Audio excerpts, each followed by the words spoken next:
Pastor Zac, he worked for more than 30 years, more than 3 decades for the income tax department in UK. And 7 years out of that time, he was also serving actually as an elder of a church called the Church of the Living God in London. And since 2004, he also had the honor of being the pastor of this church. He's been pastoring this church since 2004. And praise God, in 2021, the Lord also led him to plant another church in Coventry.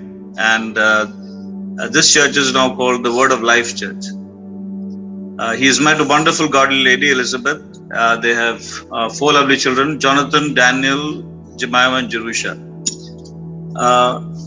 But for me, really, what really stands out for me is his love for scriptures, his man of insight, a wonderful teacher of the word. And even more than that, I would say his embracing me as a younger brother has been, I think, even more precious for me. He's been very committed as a loving big brother and spoken into my life. And even now he speaks into my life. And I'm just grateful for not just what I've learned from him, but also his affection, his commitment as a big brother, really, to walk with me and to just love us and pray for us.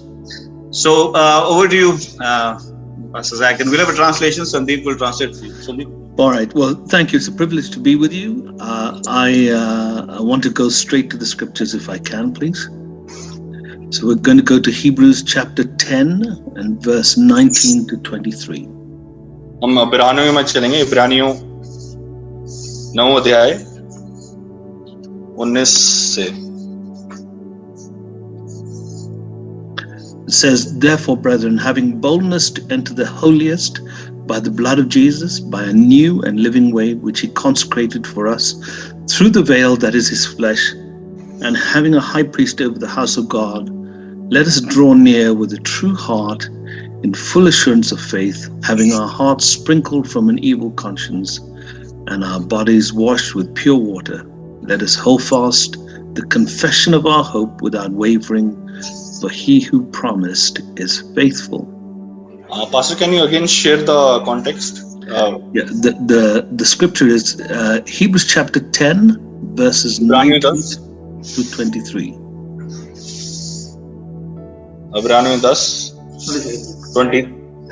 19 से 23 तक मैं पढ़ दूंगा आपके लिए. सो हे भाइयों, जबकि हम यीशु के लहू के द्वारा उस नए और जीवते मार्ग से पवित्र स्थान में प्रवेश करने का हयाब हो गया है, जो उसने पर्दा अर्थात अपने शरीर में से होकर हमारे लिए अभिषेक किया, और इसलिए कि हमारा ऐसा महायाजक है जो परमेश्वर के घर का अधिकारी है, तो आओ हम सच्चे मन और पूरे विश्वास के साथ और विवेक के दोष को दूर करने के लिए हृदय पर छिड़काव लेकर और देह को शुद्ध जल से धुलवा कर परमेश्वर के समीप जाएं, और अपनी आशा के अंगीकार को दृढ़ से थामे रहें, क्योंकि जिसने प्रतिज्ञा की है वह सच्चा है. आमीन. 1 John chapter 2 verses 1 and 2. पहला यूहन्ना 2 उसका आयत 1 और 2. My little children, these things I write to you so that you may not sin. And if anyone sins, we have an advocate with the Father, Jesus Christ the righteous, and he himself is the propitiation for our sins, and not for ours only, but also for the whole world. और पहला यूहन्ना 2 का 1 से 2. हे मेरे बालकों, मैं ये बातें तुम्हें इसलिए सिखाता हूँ कि तुम पाप ना करो, और यदि कोई पाप करे तो पिता के पास हमारा एक सहायक है, अर्थात धार्मिक यीशु मसीह, और वही हमारे पापों का प्रायश्चित है, और केवल हमारे ही नहीं वरन सारे जगत के पापों का भी. आमीन. And then 1 John chapter 4 verses 17 to 18. 1 John chapter 4 verses 17 to 18.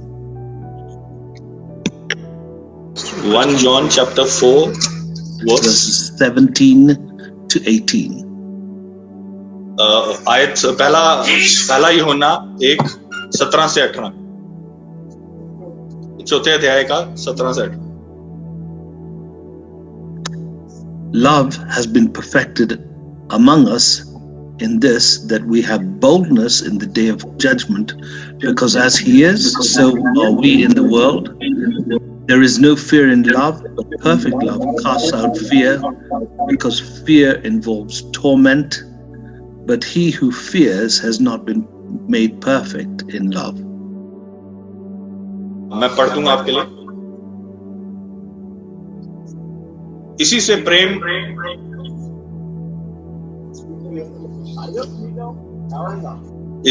इसी से प्रेम हम में सिद्ध हुआ कि हमें न्याय के दिन हियाब हो, क्योंकि जैसा वह है वैसा ही संसार में हम भी हैं।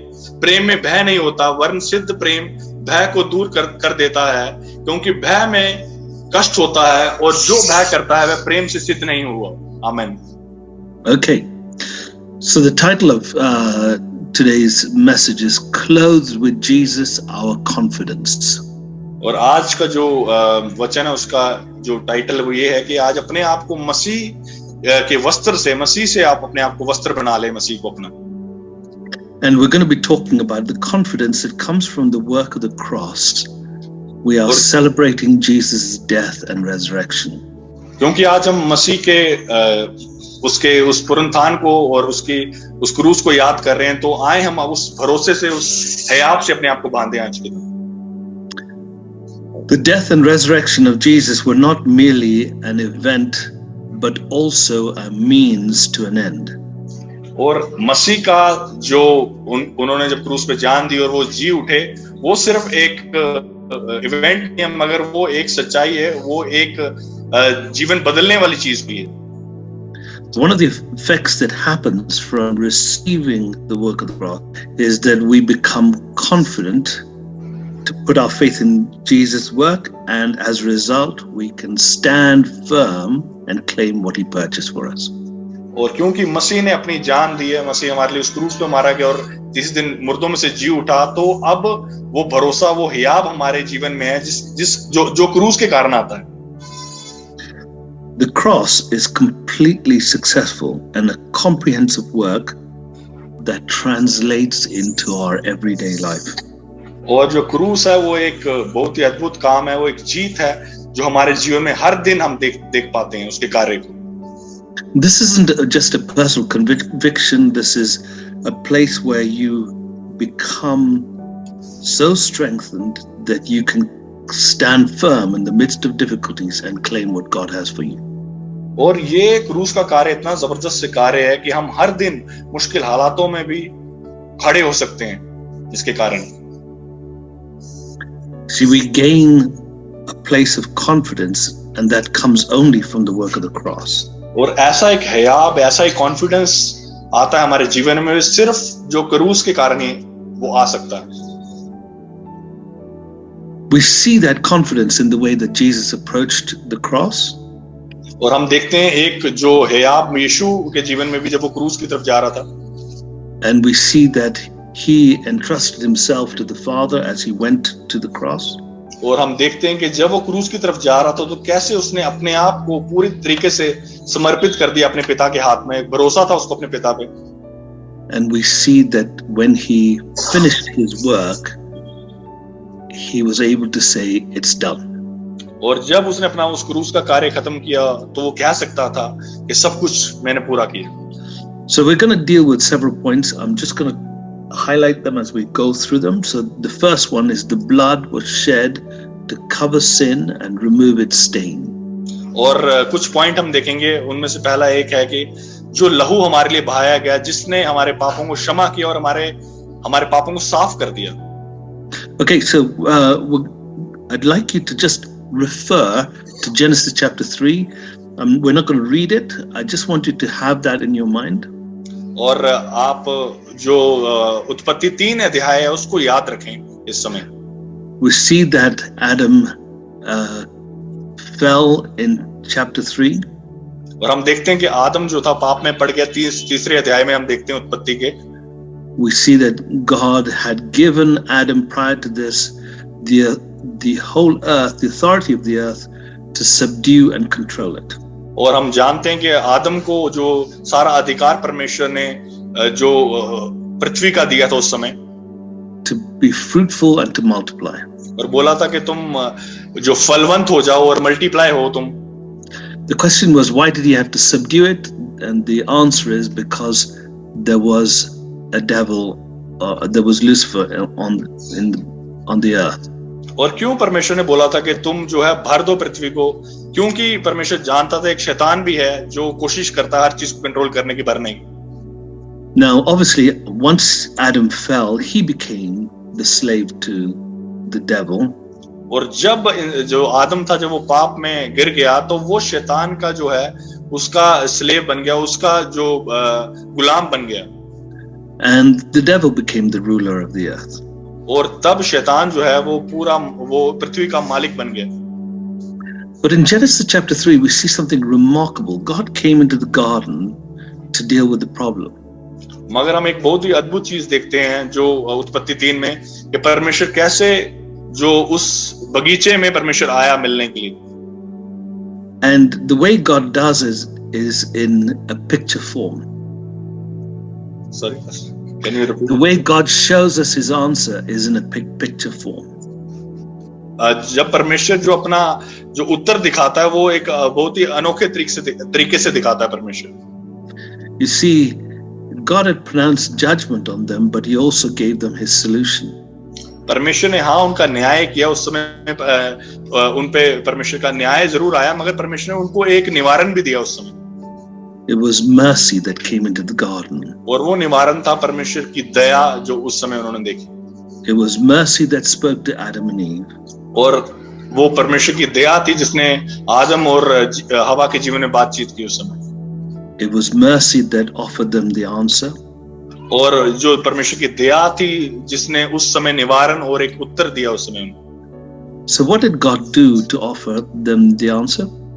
और परमेश्वर ने क्या किया उनको निवारण देने के लिए, उत्तर देने के लिए? We see that he takes away their fig leaves and he replaces it with skins of an animal. और परमेश्वर हम देखते हैं परमेश्वर ने उन पत्तों को उनसे हटाया और उनको एक वस्त्र दिया जो पशु के खाल से बना हुआ था। The implication is that an innocent animal's blood had to be shed for that. और उससे हम ये सीखते हैं कि एक जो ऐसा एक पशु जिसका खून बहाया गया, जिसने कभी अपराध नहीं किया, तो उसका खून बहाया गया ताकि उनके पाप क्षमा हो पाए। The blood was required as a payment. और जो लहू बहाया गया उस समय ताकि वो पाप की भरपूरी पूरी की जाए उस समय। And the skins were used to cover their nakedness.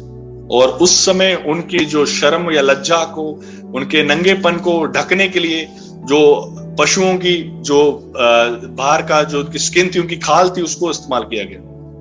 And that's where we first see that statement, mercy triumphs over judgment. और तभी हम देखते हैं कि जो परमेश्वर की दया है वो उसके फैसलों से, उसके न्याय से भी कहीं ऊंची होती है। Adam's sin was covered by what God was about to do. और आदम का जो पाप था वो परमेश्वर ने जो है उसको ढांप दिया। You know, Adam had to live for 930 years. और आदम को कई साल उस समय वहां पे रहना पड़ा। He was going to face all the generations of people after him. और बहुत सारी जो पीढ़ियां से पीढ़ियां उसको देखनी पड़ी उस समय। And he was going to be able to say, the blood of an innocent animal covers my sins. और उस समय वो कहता होगा कि एक ऐसे पशु का जो लहू बहाएगा जिसके द्वारा मुझे क्षमा मिली। And he helped those people understand that the same thing was going to cover their sins. और उन लोगों को भी उसने ये समझाया होगा कि वैसे ही तुम्हारे भी पाप ये लहू ही साफ करेगा, धोएगा। So an innocent animal was going to be the proxy or substitute until Jesus came. और पुराने समय में जो यीशु मसीह के आने से पहले हमेशा बलि चढ़ाई जाती थी, एक पशु चढ़ाया जाता था पापों की क्षमा के लिए। Okay, so Jesus' blood was going to cover all the sins of mankind from the beginning of time to the end of time. और यीशु मसीह का जो लहू था वो शुरुआत से लेके अंत तक इंसानों के पापों के लिए बहाया जाना था। To cover your sins, past, present and future. और पुराने भी और भूतकाल के भी, वर्तमान के और भविष्य काल के, तीनों जो कालों के पाप थे वो क्षमा होने थे। and also to deal with the effects of sin in your life. और जो असर था पाप का, उससे भी परमेश्वर छुड़ाने वाला था, उससे भी उसका भी निवारण करने वाला था. Our confidence comes from knowing that Jesus was punished so that we would never be punished. और हमारा भरोसा इससे आता है कि क्योंकि यीशु मसीह को वो सजा मिली और उसके कारण हमें वो सजा से नहीं गुजरना पड़ेगा. Okay, so our next point is we are forgiven because Jesus was punished. और दूसरा जो पॉइंट है वो ये है कि क्योंकि हमें क्षमा मिली है, पर क्योंकि यीशु मसीह ने वो क्रूस पे क्षमा हमारे लिए हासिल की. You see, God was saying that without the shedding of blood, there is no forgiveness of sins. और ये परमेश्वर उस समय कह रहा था कि लहू बहाने के बगैर तुम्हें कभी भी तुम्हारे पाप क्षमा नहीं हो सकते. And if there is no forgiveness, there is no rescue from the effects of sin. और जब तक माफी नहीं मिलती, तब तक अगर आपको माफी नहीं मिलेगी तो आप जो पाप के जो असर है उससे नहीं बच सकते कभी. And we remain the property of the devil.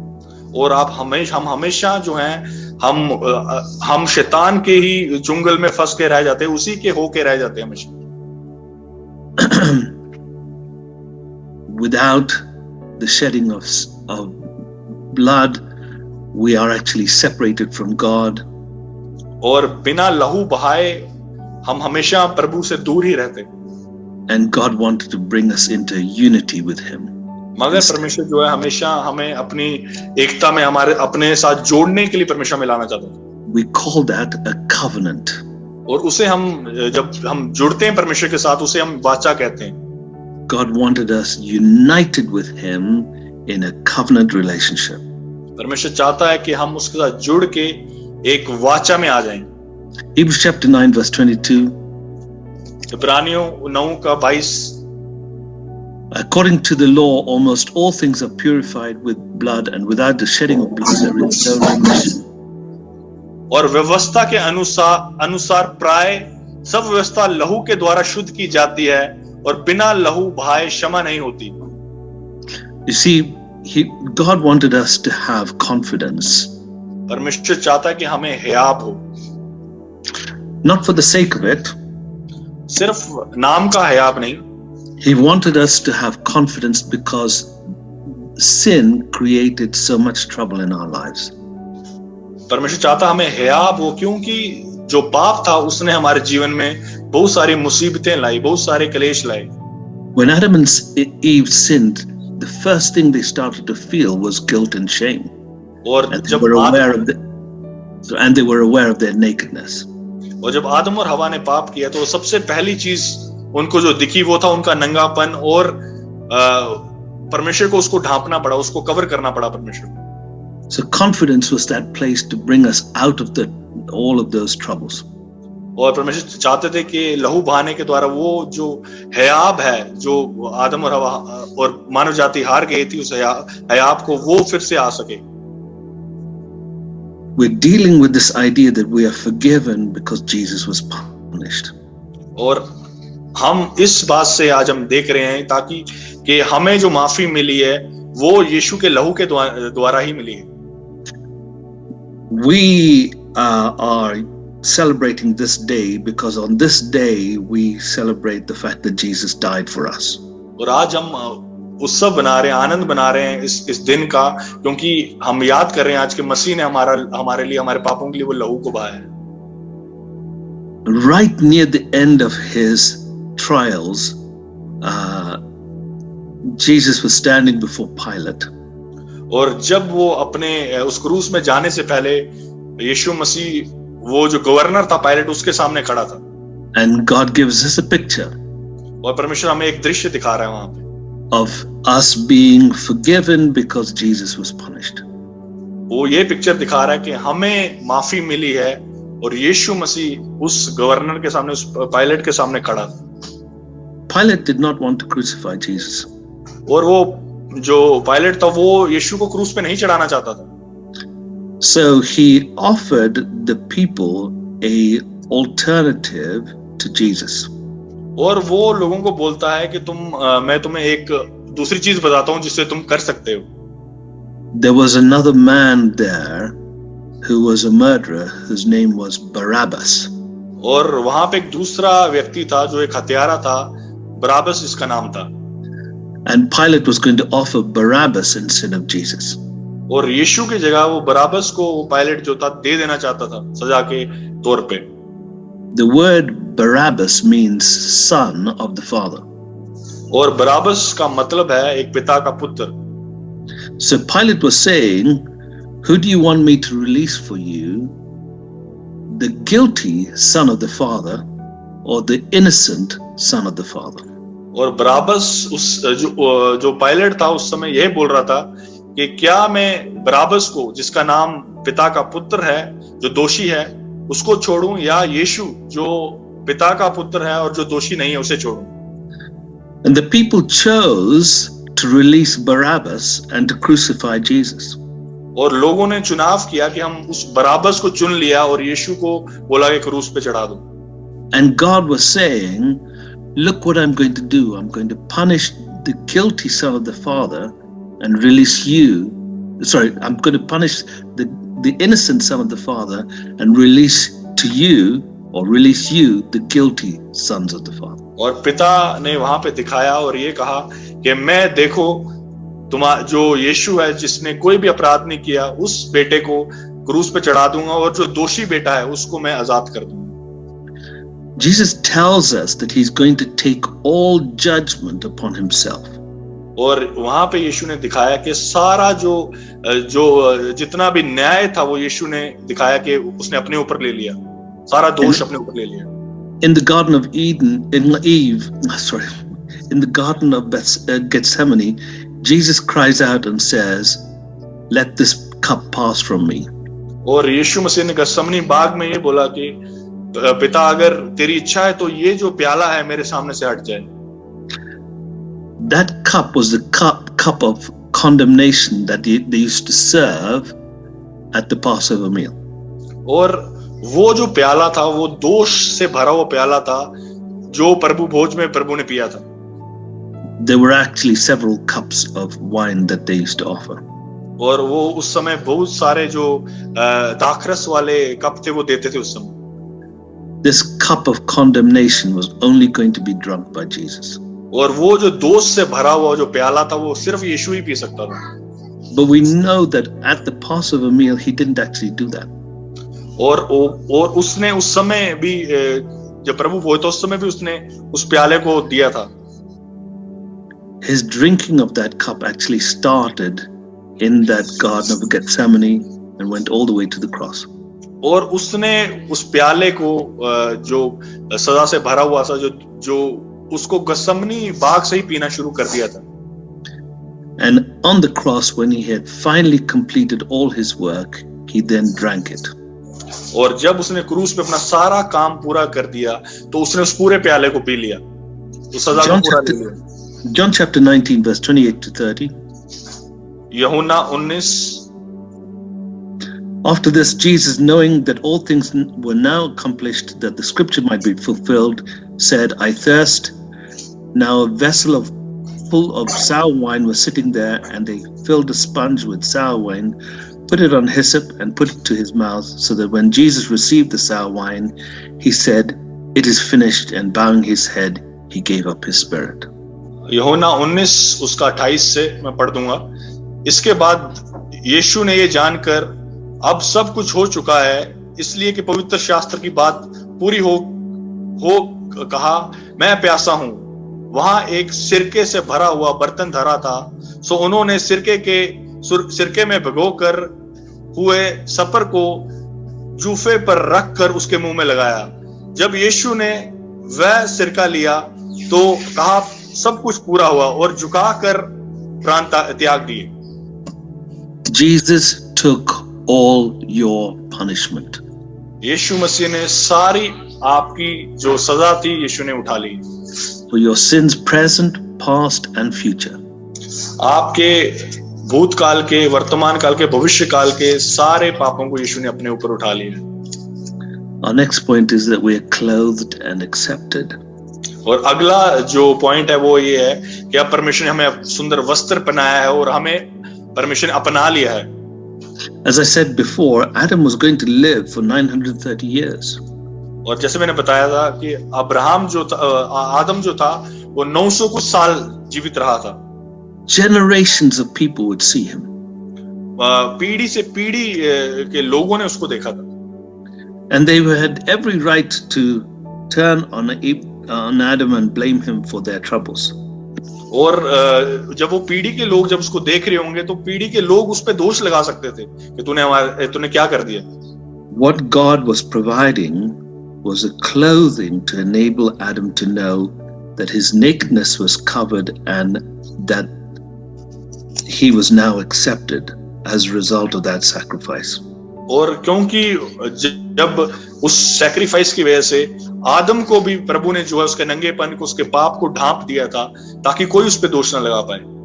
This is the first picture we have of a burnt offering. और ये सबसे पहले चित्र है जो हम देखते हैं जब मेल बलि हम चढ़ाते हैं. The book of Leviticus tells us right at the beginning that the first offering they have to offer is an offering of a burnt offering. और जो लेवी व्यवस्था की पुस्तक है वो हमें बताती है कि जो सबसे पहली जो उपहार था वो यही वाला उपहार था चढ़ाते थे. That burnt offering was there so that they might be accepted. और जो वो होम बलि जो चढ़ाते थे वो परमेश्वर के नजर में ग्रहण योग्य होती थी. And what would happen was that the only part of the animal that was not burnt was the skins. और सिर्फ जो उसकी खाल थी उसको नहीं जलाया जाता था जब वो होम बलि देते थे. And the skins were given to the priests to enable them to minister. और वो जो खाल थी भारी वो उस समय के याजकों को दी जाती थी. Okay, so Jesus was willing to come to this earth, be born as a man, and pay for our sins. He came voluntarily, and he became that burnt offering. और यीशु मसीह ने ठाना कि वो स्वर्ग से उतर के पृथ्वी में आएगा. Okay, so God gave us lots of these pictures in the Old Testament. Sorry, Pastor, I missed you. Sorry. All right, God gave us lots of these pictures in the Old Testament.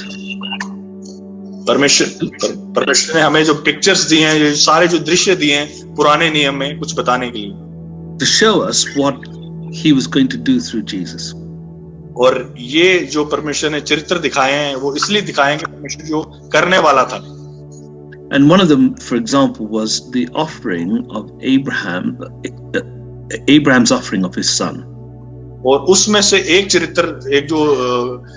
चरित्र ये था जब Abraham अपने बेटे को चढ़ा देता है. So Abraham was told to offer Isaac as a burnt offering. और अब्राहम को बोला गया था कि अपने बेटे को तू जिंदा उसको उपहार के तौर पे परमेश्वर को चढ़ा दे, ऑफरिंग के तौर पे. And when Isaac asked Abraham about the offering, Abraham said that God would provide himself a lamb. और जब उसके बेटे अब्राहम के बेटे इसहाक ने उसको बोला कि पिता हमारे पास मेमना नहीं हो, तो प्रभु उसने बोला अब्राहम ने कि परमेश्वर मेमने को मुहैया कराएगा. And then what we find out is that Abraham takes his son and places him on the altar. और हम देखते हैं फिर अब्राहम ने कैसे अपने बेटे को उठा के उस जो ऑल्टर था उसके ऊपर रखा. When the angel stopped Abraham, the angel showed Abraham a ram to take Isaac's place. और जब उस वेदी के ऊपर जब इसहाक को लिटाया गया था और स्वर्गदूत ने बोला कि अब्राहम रुक जा, मत उसको मार, तो फिर परमेश्वर ने वहां पे एक छोटी जो भेड़ थी उसको भी मुहैया कराया उपहार के तौर पे. Was the ram a lamb? क्या वो छोटी भेड़ थी, क्या वो उस बड़ी भेड़ के समान थी? No, it wasn't. The ram was not the lamb. और वो छोटी और बड़ी भेड़ में फर्क होता है, रैम और लैम में. You see, it's interesting that on that same mountain, Jesus was going to climb up that same mountain and be sacrificed. और उसी सेम पहाड़ में उसी यीशु ने को चढ़ना था और अपना बलिदान देना था. Jesus was the lamb. और यीशु वो मेमना था. He was going to die to be the provision for us. और यीशु को वो मेमना बनना था और उसको मरना था हमारी जगह में.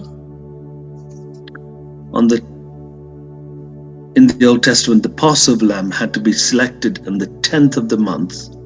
और 10वें महीने में जो पासओवर होता था उस समय उस भेड़ को चुना जाता था, जिसको वध किया जाता था. It had to be examined for 4 days. उसको 4 दिन अच्छे से परखा जाता था कि उसमें कोई दोष तो नहीं है. And then it was sacrificed. और फिर उसको बलि चढ़ाया जाता, उसको वेदी पे चढ़ाया जाता. Jesus came into Jerusalem on the 10th day of Nisan. और यीशु मसीह वैसे ही 10वें दिन यरूशलेम में आया. And he was crucified 4 days later. और 4 दिन बाद वो क्रूस पे He was examined by God and man and found to be blameless. और उसको मनुष्य ने और परमेश्वर ने दोनों ने परखा, और दोनों की परख में वो उसके अंदर कोई भी दाग नहीं मिला. John the Baptist's prophetic words about Jesus comes true. Behold, the Lamb of God that takes away the sins of the world. और यूहन्ना बपतिस्मा देने वाले के भविष्यवाणी वाले शब्द जो सच हुए कि पकड़ के रखो ये जो परमेश्वर के मेमने को जो जगत के पाप अपने ऊपर उठाने जा रहा है. You see, going back to the original Passover, the angel of death passed over the houses of the people because he saw blood. और अगर हम उस पुराने समय में जाएं, पास ओवर के दिन में जब जो मौत का जो दूत था, जब वो इजरायलियों के ऊपर से जाने वाला था, तो लहू ने बचाया था उन्हें. That blood represents death. और वो जो लहू था वो दर्शाता है मौत को. He was not going to enter a house because a person in the house had already died. और इसलिए वो घर के अंदर नहीं आ रहा था क्योंकि कोई व्यक्ति उस घर में मरने वाला था या मरा था. In that shedding of blood, he was essentially showing us that we also were going to die in the same process. और उस लहू बहाने से ये दिखाता है कि हम भी कहीं ना कहीं हम भी मरने वाले थे उस मौत के दूत के कारण, पाप के कारण. And the effects of the Passover meant that they were all healed and provided for and delivered out of Egypt. और पासओवर दिखाता है कि कैसे उनको छुड़ाया गया वहां से, उनके लिए मुहैया कराया गया मेमना, और उनको छुटकारा मिल गया उस पूरे उस जगह से. They were, as it were, clothed with a confidence to walk out.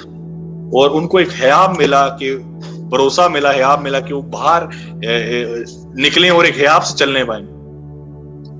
We are clothed and accepted so that we can stand firm in what he has done for us. और हमें भी वैसे ही परमेश्वर ने वस्त्र पहनाए हैं, हमें भी वैसे ही छुटकारा दिया, बाहर निकाला है ताकि हम उस हियाब में चल पाएं, उस भरोसे में, उस कॉन्फिडेंस में चल पाएं. Okay. Our next point is that we're clothed with Jesus so that we are empowered to live like him. और अगला पॉइंट है कि हमें परमेश्वर ने अपने वस्त्र पहनाए हैं ताकि हम मसीह के जैसे इस पृथ्वी में चलने पाएं. God didn't just want us forgiven, he wanted us clothed with Jesus so we could live an entirely different life. परमेश्वर सिर्फ ये नहीं चाहता कि हमें माफ करे और छोड़ दे, मगर परमेश्वर चाहता कि हमें वो अपने आप से, हमें चाहता कि हम उसे पहन लें और हम उस जीवन को जिएं उसके लिए. We're given this picture in the parable of the prodigal son. और हम उड़ाऊ पुत्र की जो कहानी है उसमें हमें एक दृश्य दिखाया गया. When the son returned to his father, not only did the father forgive him, but he restored his son to full privileges. और जब वो उड़ाऊ पुत्र वापस आया और बाप ने उसको सिर्फ माफ नहीं किया मगर उसको अपना पूरा वही दर्जा दिया जो उसका पहले दर्जा था.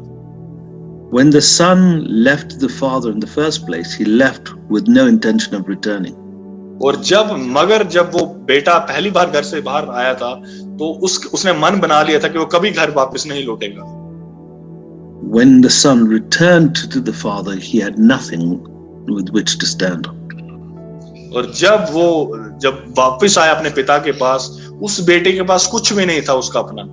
And one of the first things the father does is, after embracing him, is he says, "Get my best robe and cover him." और जब वो आया पिता के पास, सबसे पहली चीज पिता ने ये की और बोला कि मेरा चोगा लाओ और उसको पहनाओ. So God shows us that same robe is being put on us.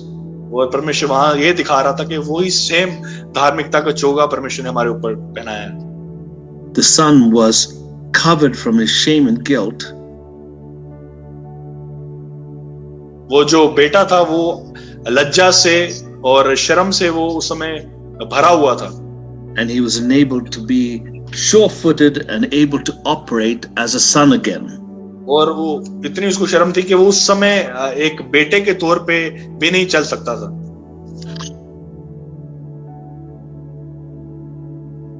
For this to happen for us, we have to be ready to believe in what Jesus did for us.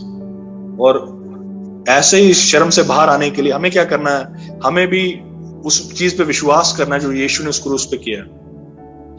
So we're going to come to this last point, which is that we must believe and receive what Jesus has done to have that boldness. और आखिरी हम point में आएंगे, वो ये है कि अब हमें भी विश्वास करना है और जो यीशु ने क्रूस पे किया हमारे लिए, और हमें भी ताकि हम उस हयाब में चल पाएं, उस कॉन्फिडेंस में चल पाएं. If you still have a view of your life that is based upon your frailties, you will not have confidence. अगर आपको अपने जीवन को अगर आप जिएंगे अपनी कमजोरियों को देख के, तो आप कभी भी हयाब में नहीं आगे बढ़ सकते. But God wants you to have confidence to claim the full effect of the work of the blood for you. और परमेश्वर चाहता है कि आपके जीवन में यीशु के लहू के द्वारा पूरा इफेक्ट आपके जीवन में हो, ताकि आप हयाब से चल पाएं. We live in a troubled time. हम एक मुश्किल के समय में जी रहे हैं. For some of you, you are facing difficulties in your physical body. और आप में से कुछ जो हैं अपने शरीर में तकलीफें देख रहे हैं. For some of you, you're facing difficulties in your finances. और अपने कई लोग जो हैं अपने फाइनेंसेस में मुश्किलें देख रहे हैं. For some of you, are having difficulties in other areas of your life. और हमारे में से कुछ हैं जिनको और अपने जीवन में और ऐसे एरिया हैं जिसमें दुविधा है, मुश्किल है. Jesus wanted you forgiven so that you could stand confidently and claim what is yours. परमेश्वर चाहता है यीशु कि आप माफी में चलें, ताकि आप उस बोल्डनेस के साथ परमेश्वर के सामने खड़े हो पाएं, उस हयाब के साथ प्रभु के सामने खड़े हो पाएं. And that starts with us receiving the fact that when Jesus died, we died as well. और सबसे पहली चीज इसको करने के लिए हमें समझनी है कि जब यीशु मारा गया तो हम भी उसके साथ मारेंगे. Our old identity has ended. हमारी पुरानी पहचान थी वो खत्म हो गई मसीह के साथ. We have a new identity. और अब एक नई पहचान है मसीह में. Okay, Galatians chapter 2 verse 20. गलातियों 2 उसका 20 आयत. I have been crucified with Christ. It is no longer I who live, but Christ lives in me. And the life which I now live in the flesh, I live by faith in the Son of God who loved me and gave himself up for me. गलातियों 2 का 20. मैं मसीह के साथ क्रूस पे चढ़ाया गया हूँ, और अब मैं जीवित ना रहा, पर मसीह मुझ में जीवित है. और मैं शरीर में अब जो जीवित हूँ, तो केवल उस विश्वास से जीवित हूँ जो परमेश्वर के पुत्र पे है, जिसने मुझसे प्रेम किया और मेरे लिए अपने आप को दे दिया. आमीन. And then in Galatians 3 verse 26 to 27, for you are all sons of God through faith in Christ Jesus. For all of you who were baptized into Christ have clothed yourself with Christ. और गलातियों 3 का 26 और 27 इसमें लिखा है, क्योंकि तुम सब उस विश्वास करने के द्वारा जो मसीह यीशु पर है परमेश्वर की संतान हो, और तुम में से जितनों ने मसीह में बपतिस्मा लिया है उन्होंने मसीह को पहन लिया है. आमीन. And then 1 John chapter 4 verse 16 to 19, and we have known and believed the love that God has for us. God is love, and he who abides in love abides in God and God in him. Love has been perfected among us in this, that we may have boldness in the day of judgment, because as he is, so are we in this world. There is no fear in love, but perfect love casts out fear, because fear involves torment. But he who fears has not been made perfect in love. We love him because he first loved us. पहला यूहन्ना 4 का 16 से 19. और जो परमेश्वर जो प्रेम परमेश्वर हमसे रखता है उसको हम जान गए और हमें उसकी प्रीति है। परमेश्वर प्रेम है, जो प्रेम में बना रहता है वह परमेश्वर में बना रहता है और परमेश्वर उसमें बना रहता है। इसी से प्रेम हम में सिद्ध हुआ कि हमें न्याय के दिन हियाव हो, क्योंकि जैसा वह है वैसा हम भी संसार में हैं। प्रेम में भय नहीं होता, वरन सिद्ध प्रेम भय को दूर कर देता है, क्योंकि भय से कष्ट होता है और जो भय करता है वह प्रेम में सिद्ध नहीं। हम इसलिए प्रेम करते हैं कि पहले उसने हमसे प्रेम किया। आमीन। God is not angry with you. परमेश्वर आपसे गुस्सा नहीं है। He is not judging you. परमेश्वर आपका न्याय नहीं कर रहा। You may be going through difficult times, चाहे आप मुश्किल के समय में इस समय गुजर रहे हो, but this is not the judgment of God on you. ये परमेश्वर का न्याय आपके ऊपर नहीं। God punished Jesus so he would never be angry with you again. परमेश्वर ने यीशु को सजा दी ताकि वो आप पे कभी भी गुस्सा ना करे। You must believe and claim it. आपको इस पे विश्वास करना है और आपको क्लेम करना है इसे।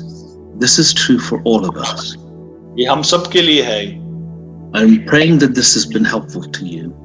और मेरी यही प्रार्थना कि आप सभी को इससे मदद मिले। We are clothed with Jesus. हम मसीह से पहने गए हैं। And the Holy Spirit comes and fills us so that we might live what we couldn't possibly live otherwise. और हम पवित्र आत्मा आया है और हमारे अंदर रह रहा है ताकि हम जिए ऐसे जो हम कभी नहीं जी सकते थे अपनी क्षमता से। And as we welcome him, the Holy Spirit, और जैसे अगर आज इस समय जब हम उसे बुलाएंगे पवित्र आत्मा को, I believe he will strengthen you to claim what is yours. और वो आपकी मदद करेगा उस चीज को लेने में जो आपका है। And that this year you will find more breakthroughs than you've ever found before. और ये साल जो है और छुटकारे वाले साल आपके जीवन में होंगे। Amen. आमीन। God bless you. प्रभु आपको बहुत आशीष दे। Thank you, Pst.Zac, for taking time and speaking to us. Would you just speak a blessing over the church before I continue? Sure. For everybody who needs a healing in their body, if you just place your hand upon your body, I know that I'm not seeing everybody, but if you just do that, if you need a breakthrough in your circumstances, something is not working, you've had opposition in your life in some fashion or the other, just do that. Place your hand upon yourself. We will pray the blood of Jesus. I pray, Father God, that every single person here is a blood-bought child of God. I thank you, Lord God, that you purchased us with your precious blood, that you punished Jesus so that we could have confidence and claim what is ours and live in what you intended for us to live in. I pray blessing upon each member of this church. I pray blessing upon the church itself. I pray that the result of us learning to be confident is that we will no longer live for ourselves, but live for you.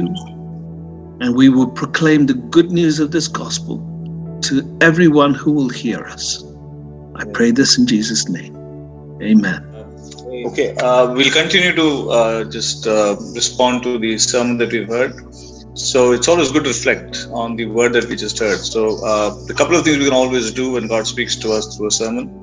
So let's just close our eyes and respond, think through. And three things we can think of. One would be, if there's something in the sermon that God encouraged you about his ways, about his character, you can praise him, thank him. If there's something during the sermon that you were convicted, you can confess. You can confess your sin to the Lord, and the Bible said that if you confess your sin, the Lord is faithful and righteous to forgive us and cleanse us of all unrighteousness. And number three, what are 2-3 things you will do differently or you will pray differently because of the word of God that has come to you. All right. So let's just take some time to reflect, please.